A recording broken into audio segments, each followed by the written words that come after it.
Well, I ended up blowing the MOSFET in my power supply, trying to drive the hairpin at closer to 30 volts just to get some bright bulbs. And so yeah, that's what's liable to happen. And that was actually a 800 volt rated MOSFET.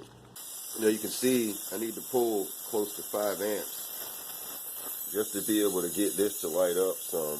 A 120 volt bulb to glow.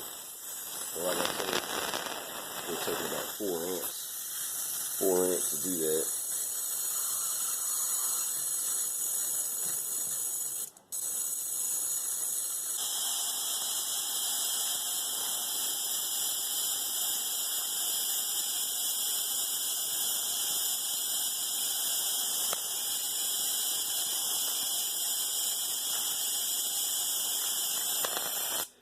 So it's literally welding itself very slightly. I mean, not very much. So I don't know. This kind of lets me know. I mean, imagine cranking this from much higher voltage to the point where you really can light up a 120 or even 220 volt bulb pretty damn bright.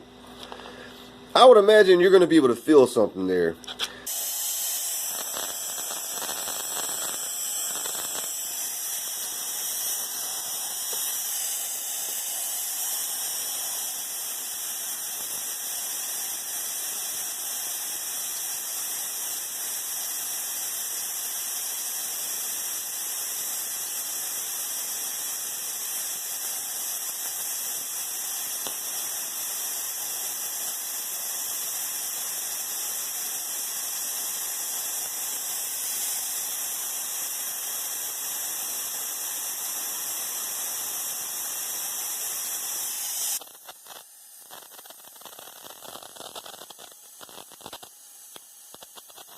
Well, here's the one I popped earlier by having the power cranked up too high, and I noticed that the lower down the bars I hooked it up, the higher the voltage jumped, and essentially where it's at now, which is right here, see the arc wants to jump across.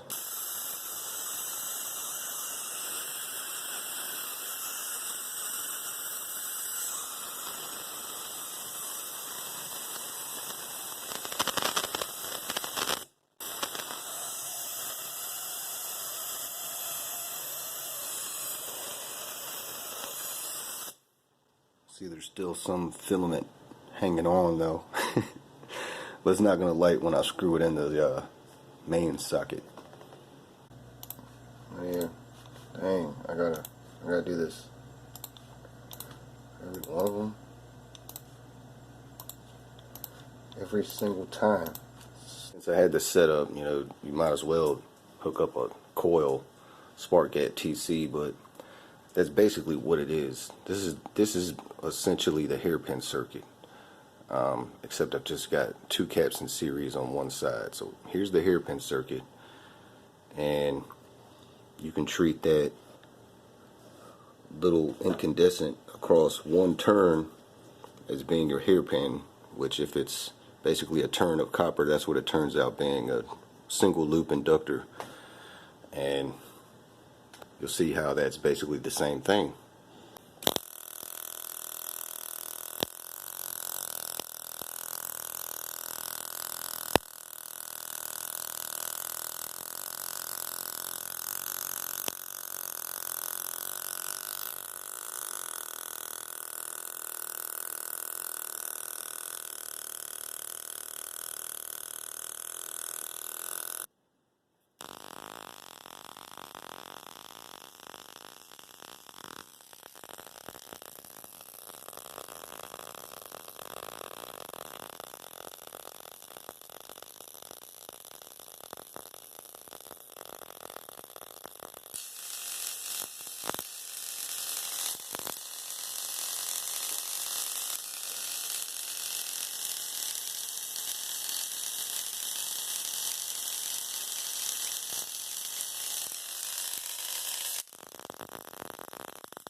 now the output, high voltage output, is essentially across the same terminals, and it's going to be shorted via the wire.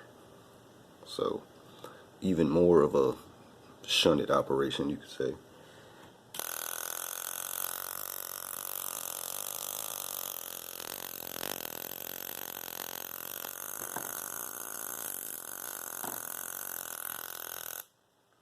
The output completely out of tune there is not very good, but obviously it still outputs.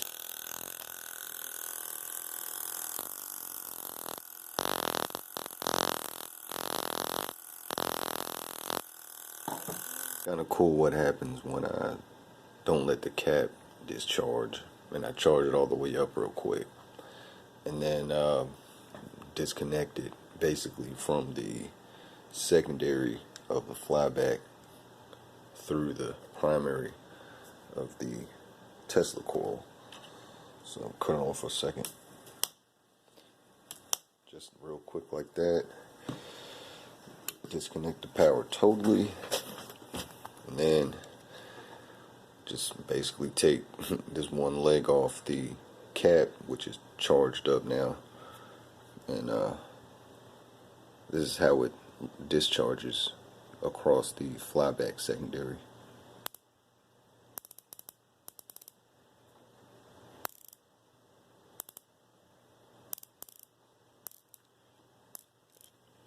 Do that again.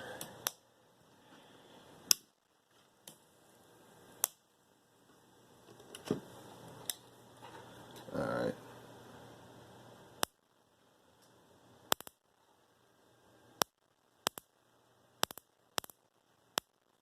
It shocks me after every time. Hey.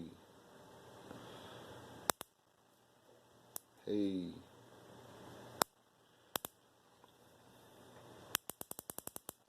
Yeah, you can discharge a capacitor the fast way or the slow way.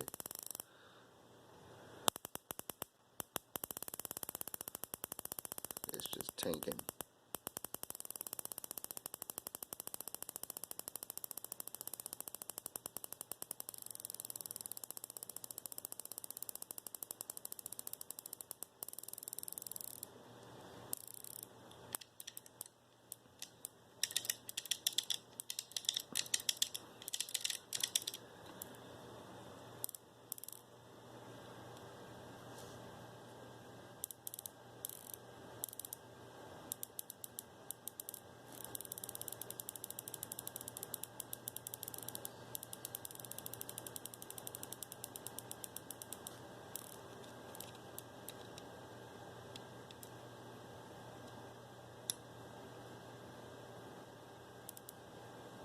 Kind of looks like it's discharged now, but it's not.